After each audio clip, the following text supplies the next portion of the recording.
اللہ کے رسول صلی اللہ علیہ وسلم نے فرمایا،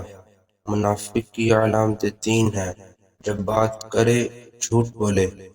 جب وعدہ کرے اس کے خلاف کرے، اور جب اس کو امین بنایا جائے تو خیانت کرے۔ اللہ کے رسول صلی اللہ علیہ وسلم نے فرمایا،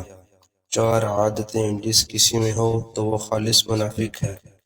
اور جس کسی میں ان چاروں میں سے ایک عادت ہو تو وہ بھی نفاق ہی ہے کہ جب تک اسے چھوڑ نہ دے۔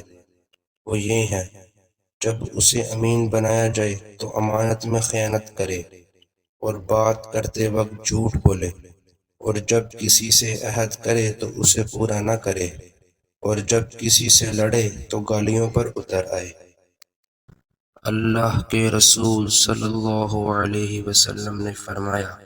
جو شخص شب قدر ایمان کے ساتھ محض ثواب آخرت کے لیے ذکر و عبادت میں گزارے، اس کے گزشتہ گناہ بخش دیے جاتے ہیں۔